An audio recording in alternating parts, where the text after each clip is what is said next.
আপনারা হরিনামের জপ করেন, জপমালা?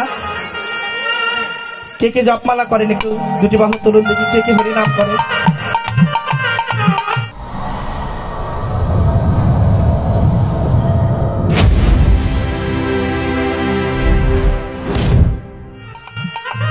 সবেমাত্র কজন? যারা এখনো জপের মালা নেননি তারা অতি তাড়াতাড়ি এই তুলসীকে আশ্রয় করুন। মা, সময় নাই, যখন তখন বাঁশি বাজবে, চলে যেতে হবে। যার জন্য বেঁচে আছি তাকে একটু আশ্রয় করো। কেন রাধারানী আশ্রয় করেছে, একটু পরে আপনারা পদে জানতে পারবেন। এই বৈষ্ণব পদাবলী কেন করেছেন? এই পদ কীর্তন শুনে তাহলে কি লাভ হলো? মহাপ্রভু নিজে আচরণ করে জগৎকে শিক্ষা দিলেন। কি? কম্প পুলক ধাম সর্বভঙ্গ পুলক ধাম সর্বভঙ্গ অনুপাম, পুলক ধাম সর্বভঙ্গ অনুপাম। আর নয়নহি জলে পরিপূর্ণ, আর নয়নহি জলে পরিপূর্ণ, নয়নহি জলে পরিপূর্ণ, আর নয়নহি জলে পরিপূর্ণ রে, আর নয়নহি জলে পরিপূর্ণ। নয়নের জল ছেড়ে দিয়ে আমার মহাপ্রভু কেঁদে যাচ্ছেন। কিন্তু মা, হরি বল, এখানেই মহাপ্রভু শিক্ষা দিলেন। এটা মায়েদের প্রশ্ন। ভাসুর ঠাকুর মানেন আপনারা? ভাসুর ঠাকুর মানেন? আজকালকার মায়েরা ভাসুর ঠাকুর মানে না, মানে না, সব ছুটে গেছে। এই যে মহাপ্রভু আমার মাথায় ঘোমটা দিয়েছেন, আগেকার মায়েরা আবক্ষ, অর্থাৎ আবক্ষ কাকে বলা হয়? এই বক্ষস্থল পর্যন্ত ঘোমটা পড়তেন। নারী জাতির লজ্জায় ভূষণ। মা, শুনে রাখুন, নারী জাতির যদি কোনো অঙ্গ কোনো পরপুরুষ দর্শন করে, হরিভক্তি বিলাস খুলে দেখুন, লেখা আছে। কিন্তু মা সাবধান, ঘরের নিজ প্রতি ছাড়া আর জগৎপতি ছাড়া। একটা কথা বলি মা, মায়েদের অলংকার হচ্ছে এই অঙ্গের ভূষণ। এটা যেন কেউ না দেখতে পারে গো। কাকে বলবো? আজকালকার তো বিউটি পার্লার হয়েছে, বাবাদের কাছ থেকে টাকা নিয়ে গিয়ে পার্লারে সবাই ছুটে চলছে। যদি দাদা টাকা না দেয় তাহলে তো সংসারও করবে না। বাবারা তো একটি জায়গায় স্যালেন্ডার, সেটা কোন নাই, সেটা কামিনীর কাছে। যদি একবার রাগ করে শেষ। কিন্তু মায়েরা, আপনাদেরও বলি বাবাদেরও বলি, মান করলে কিন্তু আপনারাই ঠকবেন, বাবারা ঠকবেন না। কেন? বেশি মান করো না, বেশি মান যদি করো মানে কিন্তু কৃষ্ণ হারিয়ে যাবে।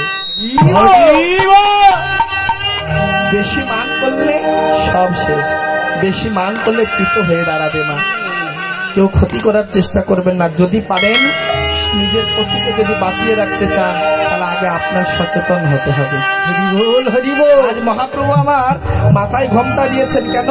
জগৎকে শিক্ষা দেবার জন্য। হে মায়েরা, একবার কৃপা করে তোমরা আমার মতো করে ভজন করো। মা ছবি নহি কোনো। ঠিক মধ্যাহ্নকালে আমার রাধারানী যেমন সখীগণকে নিয়ে সূর্য পূজায় যাচ্ছেন, ঠিক আমার গৌর হরিও আজকে নিতাইয়ের কণ্ঠ জড়ায় ধরে মাথায় একটা ঘোমটা দিয়ে যেন এদিকে ওদিকে দেখছে যে কেউ আমাকে দেখে ফেললো নাকি। কেন বাবা এই কথাটা বললেন? যে মহাপ্রভু আমার ঠিক নারীর বেশে দাঁড়িয়ে আছে, যে আমাকে যেন কেউ দেখতে না পারে। কিন্তু ভক্তের চোখে ভগবান ঠিক থাকতে পারে বাবা। মা যদি নহি কোনো বসনে আবৃত তন, কহত হি পূজ বসন, আরে কহত হি পূজ বসন, আরে কহত হি পূজ বসন, কহত হি পূজ বসন। রাম বুঝাইবা,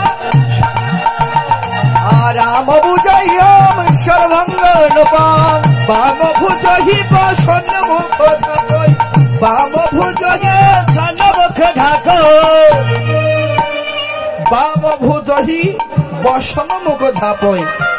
এদিকে রাধারানী যখন ঘর থেকে বের হয়, শুনে রাখুন মা, আপনারা যারা হরিবাসরে এসেছেন বলুন তো, ঘর থেকে আগে নারী জাতির কোন পা আগে বের করেন?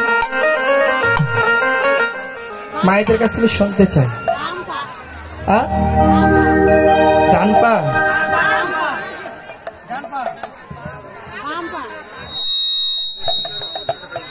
বাবারা আপনারা বলুন তো, ঘর থেকে বের হলে আপনারা কোন পা আগে বের করেন? বাম পা? আরে না, বাম পা। তুমি কি আইএ পাস করেছো? শুনে রাখুন না, নারী জাতি ঘর থেকে বের হওয়ার সর্বপ্রথমে আগে বাম পা থাকবে। হরি বল। বাম ভুজহি বসন মুখ ঝাপয়ে, বাম নয়নে ঘন আর বাম নয়নে ঘন চায়, বাম নয়নে ঘন চায়। বাবাদের দক্ষিণ পা, মায়েদের বাম পা। না হলে আজকে মহাপ্রভু আগে বাম চরণ আগে দিলেন কেন? না রাধার প্রেমের বসিত। ওই যে একটা পথ করলাম যে সোনারও বরণ পুরুষ রতন, যে পুরুষ সে আজকে নারী হলো কেন? সোনারও বরণ পুরুষ রতন হরি বলে নেচে যায়, ভাবার গতি বোঝা যায় না। আবার দেখলাম বাহিরে রায়, অর্থাৎ রাধারানীর বেশ, বাহিরে রায় সোনারও বরণ, তার ভিতরেতে শ্যামরায়। যেই কৃষ্ণ সেই গৌর ভজন নিষ্ঠা করি, নামের সহিত আছে আপনার শ্রীহরি। এই জন্য নিজের প্রীতি বাঞ্ছা করলে হবে না, ভগবানের প্রীতি বাঞ্ছা করতে হবে। চৈতন্যতে কলম দিলেন কবিরাজ গোস্বামী, আত্মেন্দ্রিয় প্রীতি বাঞ্ছা তারে বলি কাম, কৃষ্ণেন্দ্রিয় প্রীতি বাঞ্ছা ধরে আর প্রেম নাম হরি হরি হরি আমার মহাপ্রভু বললেন, বাম ভুজহি বসন মুখ ঝাপয়, বাম নয়নে ঘন চাই। আজকে বাম দিকে আমার মহাপ্রভু হেলে দুলে চলে রে, হেলে ঢলে চলে রে, হেলে ঢুলে চলে রে, হেলে ঢলে চলে রে। ওই সুরধ্বনি গঙ্গার কুলে হেলে সুরধ্বনি গঙ্গার কুলে হেলে ঢলে চলে রে, বাম নয়নে ঘন চাই, বাম নয়নে ঘন চায়, আর বাম নয়নে ঘন চাই, বাম নয়নে ঘন চায়। বাম নয়নে ঘন চাই। তাহলে মহাপ্রভুকে আবার বলা হলো কিশোর থেকে কিশোরীর পদে। তাহলে মহাপ্রভু কিশোর হবে, ছেলে হবে, তাহলে সেখানে কিশোরী হলো কেন? বৈষ্ণব কবি বললেন, দেখো দেখো যেন কিশোরী হলো রে, কিশোরী হলো রে, কিশোরী হলো রে, যেন কিশোরী হলো রে। নায়কার শিরোমণি কিশোরী, নায়কার শিরোমণি কিশোর হলো রে, জগৎপতি আমার কিশোরী হলো রে, জগৎপতি আমার কিশোর হলো রে। বাম নয়নে ঘন চাই, বাম নয়নে ঘন চায়, বাম নয়নে ঘন চায়। হরি বল। বাম নয়নে ঘন চাই। এদিকে কিশোরীর ভাব ধরেছে বৈষ্ণব গীতকর্তা রাধামোহন দাস ঠাকুর নদী আর এক প্রান্তে দাঁড়িয়ে বলছেন, তোমরা কেউ বুঝবে না আমার মহাপ্রভু কেন ভাব ধরেছে, তবে শুধু এটা অন্য কোনো ভাব নয়, এটা হচ্ছে আমার রাধারানীর অলঙ্কারের ভূষণ করেছে আমার গৌর। এই জন্য জগৎকে জানিয়ে দিচ্ছেন মহাপ্রভু, দেখো যদি তোমরা নারীর ভাবে বিভাবিত করে পুরুষত্বকে হারিয়ে আগে কামকে জয় করে তবে বৈষ্ণব চরণে গড়াগড়ি যাও। এই জন্যই বাবা আজকে কলিকালের মাটিতে কে ধনী, কে কাঙাল, কে উচ্চ, কে উপর, কেউ নিচু, কে জাতি, সমস্ত কিছুকে ভেদ করেছেন। কেন? আমরা জাতির বিচার করি। হরি বল। মায়েদের কাছে প্রশ্ন থাকবে, মা আপনারা কিন্তু 8টি কাটায় কিন্তু বদ্ধ, শুনে রাখুন, শাস্ত্রের প্রমাণ। কি করলেন? মায়েরা কিন্তু এটা বেশি করে থাকে, ভুলে যাবেন, গুনে নিন। সর্বপ্রথমে রূপের অহংকার। হরি বল। বাবাদের পরে বলে আগে মায়েদের বলি, এই 8টি কাটাকে ভুলবেন।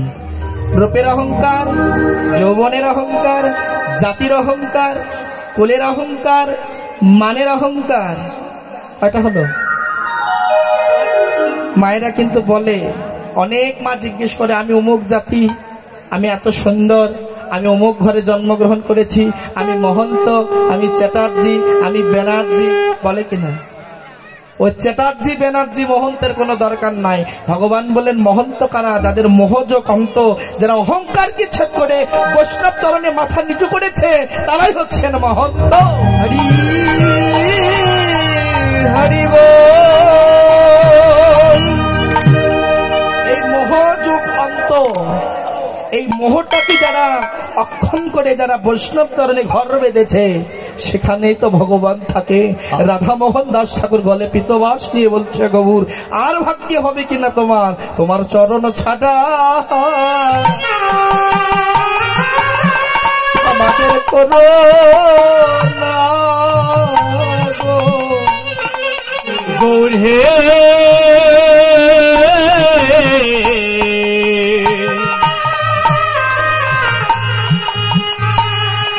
তোদের চরণ ছাড়া হরি বল হরি বল। ওরে চরণ ছাড়া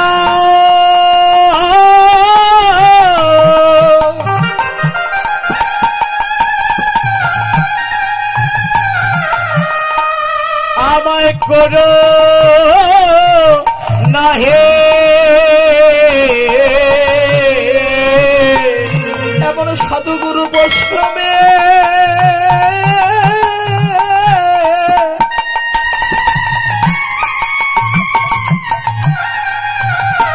সাধুগুরু বৈষ্ণবের চরণ ধুলি যেন চরণ ছাড়া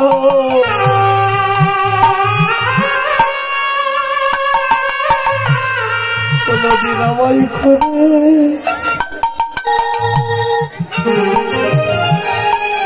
আমায় করে দিও ওরে সাধুগুরু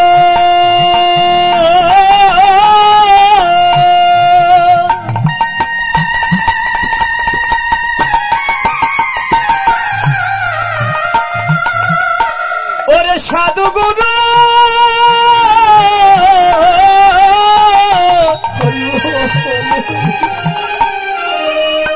চরণ ধুলি পাওয়া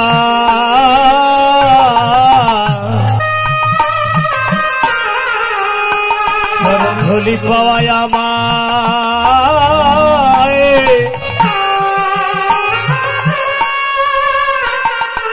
বুঝো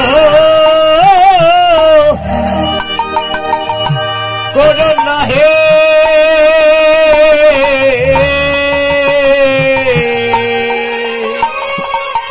সবাই ধর চরণ আটে ছেড়ে না কখন এই প্রাণ পাখি গৌর হরিব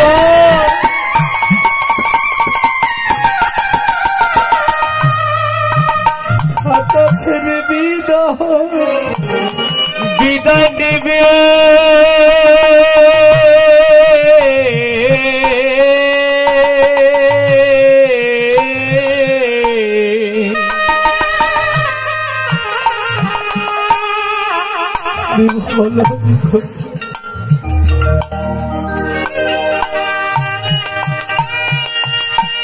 বৈষ্ণবের চরণ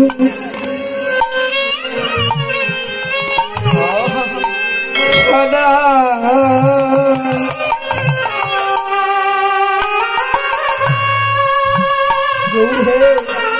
যেন চরণ ছাড়া করে দিও না। এই দেহে যতক্ষণ পর্যন্ত প্রাণ পাখি আছে ততক্ষণ পর্যন্ত তোমায় হয়তো ডাকতে পারবো, কিন্তু তোমার চরণে আমি কোন দিনের জন্য আশা করছি জানো? যেদিন আমাকে পুত্রীয় পরিজন আত্মীয় স্বজন সবাই তিরস্কার করে দূর করে তাড়িয়ে দেবে, সেদিন আমার আপন বলতে কেউ থাকবে না। সেদিন আমি কোন দিনের জন্য আমি তোমার চরণে আকুতি মিনতি করছি জানো? যেদিন অন্তিম কালে আমার আপন বলে কেউ রবে না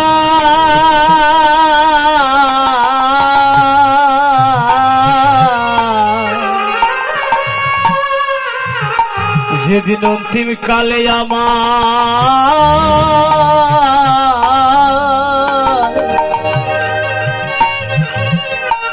ওরে অন্তিম কালে আমার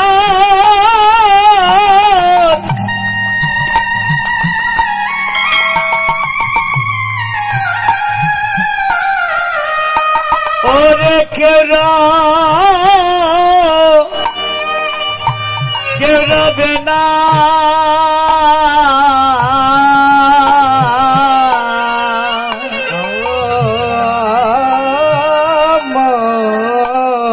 গৌর হরিবা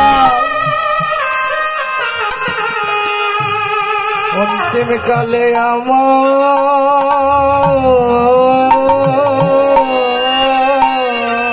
হরিবল হরিবল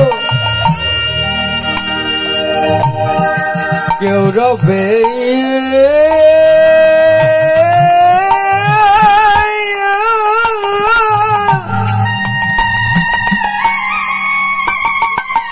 হরি বল।